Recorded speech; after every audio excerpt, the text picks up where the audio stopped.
Howdy, folks. This is Christian Schuster, the 2021 firmware lead, and today I'm going to be going over a tutorial of Git and also a little bit of Windows PowerShell, just how to interface with that, and also specifically the Formula Git Rules. For a lot of you, this may be entirely review, except for the Formula Git Rules. So you can just kind of skip around this video until you find, I'm going to have a slide displayed on the screen that's going to have all the rules, and I'm going to go over them and why we have those. And you don't really necessarily need to watch the whole video for all of that. But let's just get into it here. First things first, what is Git? Git is the basically ubiquitous software and service that is used in order to basically make changes to code and make those changes across a whole different group of people, or even amongst yourself. It's a very useful tool. Basically, you do this by pushing and pulling code from a main server. So when you push code, that means that you're sending that code to other people to be able to access. And when you pull it, that means you're taking code that other people may have edited or changed from that server. So the first thing you have to do is if you don't have Git on your computer, you have to download Git. Just download Git. It's one of those things where you just follow the instructions, you click through it.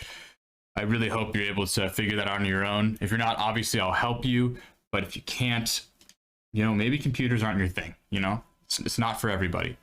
But let's get into the Git, which is just going to be a lot of Gits throughout this entire process. So first thing is we're just going to go into the new member Git project on our GitLab. And when you first are going to be accessing a project, you're going to want to clone that. So you're going to go clone with HTTPS is what I would do. And then you cloned that. And then you're going to go into your PowerShell here. And for those that don't, I'm just going to quickly go over just how to, move around throughout this. Basically, when you're in PowerShell, you're going to be editing the directly the folder that you're in. Right now, I'm in the Schuster folder. But if I do CD and then I type the name of another folder, for example, documents, I will move into the documents folder. If I do CD and then 2 dots, I'll move backwards a folder. So now I'm back into the Schuster folder.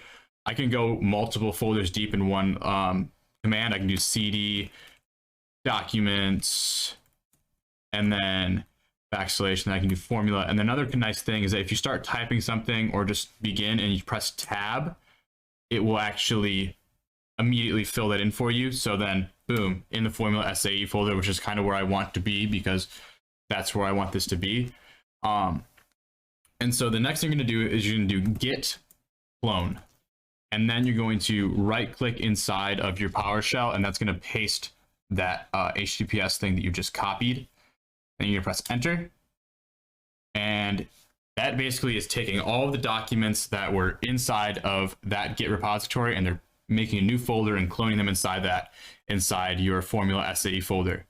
A common mistake that can happen is that you'll try to use a git command outside of a Git folder. Specifically, you just cloned it, so it makes sense. Okay, I'm just gonna, do my thing here, and then you'll be like git add, and then boom, nothing's gonna happen. What you have to do is you actually have to move yourself back into that folder you just cloned into your repository here, and there it is. So now we're able to do git commands. And a nice neat thing too about Git is you just do git and enter. It's going to give you a bunch of the different things that you can do with your Git. All right, and now that we have all that set up, I'm just going to kind of show you in more actual visual terms what just happened, because when you're going through all this text, I personally got confused. So if I went to my Formula SAE folder, I have this new folder, new member Git here, that did not exist before. Me doing that whole Git clone process made this folder for me, and I can go inside it and kind of see what is inside of it. And so the next thing is kind of the structure of how these Git repositories work is, so first there is the repository, And then for each repository, there are a lot of different branches, or one at least, but there may be a lot. Right now, there's just one branch, which is just main, which is kind of like, generally speaking, the branch that is actually used for things. And then you kind of can do your experimentation on other branches. Or if you have a lot of different people working on different things, they each have their own branch. And at the end, you bring them all together. So that's kind of how that works. And what you can do in your command line is if you type git branch, it will show you the branches that you have. Also, it is good practice to kind of, when you are doing your initial git, just to check what branch you are in right away to make sure you don't accidentally do something in the wrong branch. But if you want to switch to a different branch, you do git switch and then the name of that branch. I have no branches to switch into right now, so that's unfortunately not an option. But soon we will have a branch to switch into. What I'm going to do is I'm going to make a new branch here, and we're going to name this branch example. We're going to create this branch, and then perfect. And so now what we're going to do back in our command line is we're going to do git pull to update basically everything that had happened so far. Ooh.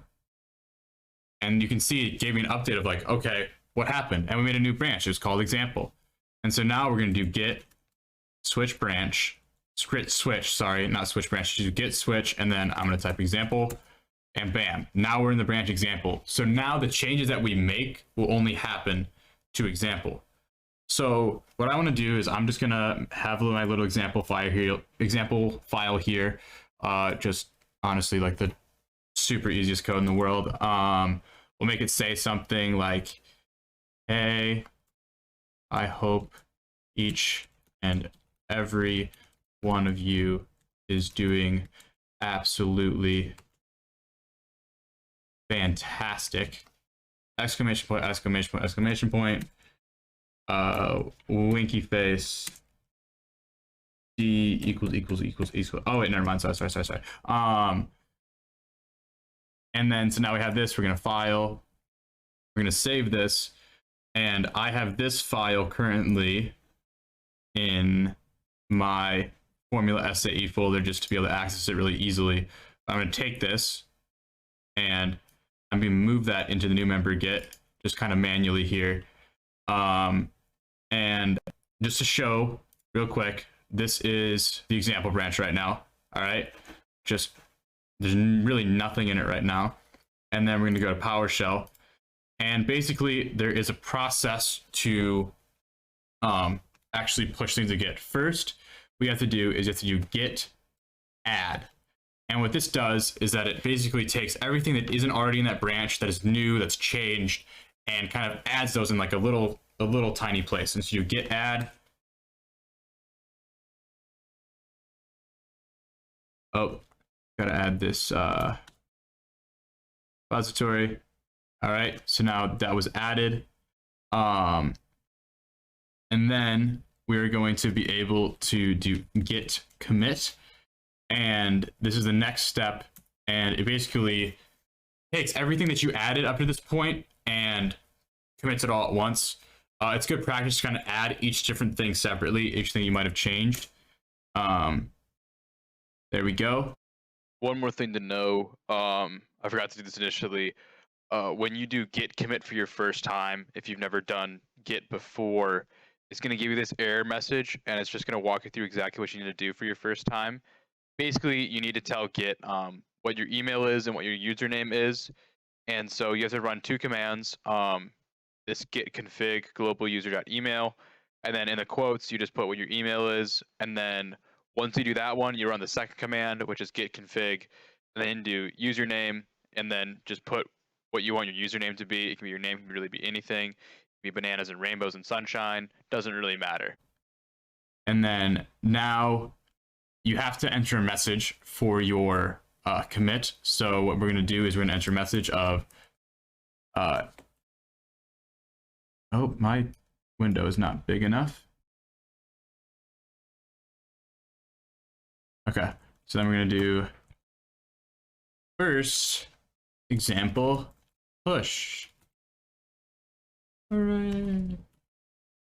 And then the way to exit this kind of thing is actually you have to do escape, and then you do colon WQ, enter, and boom, you have successfully committed something.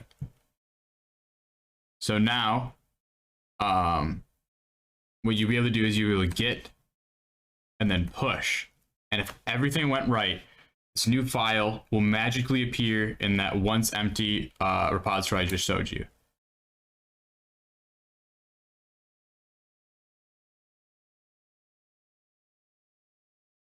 All right, go here, cross your fingers, reload, boom, there it is.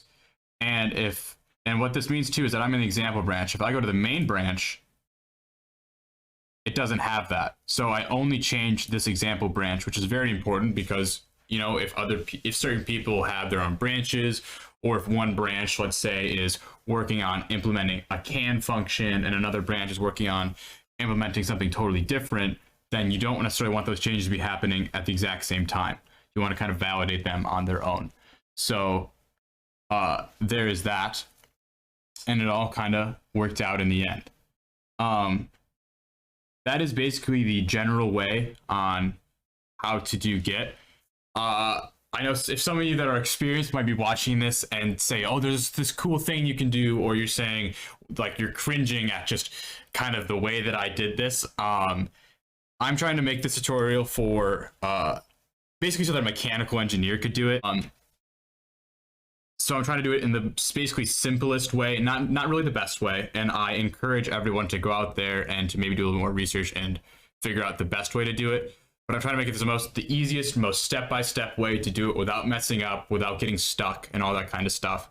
And this is the way that I found to be the simplest. Again, not necessarily the best. Now, what I want each of you guys to do, especially people that don't have experience with this, is I want you to make your own branch. Just name it your name whatever you want, and just kind of make your own little C file.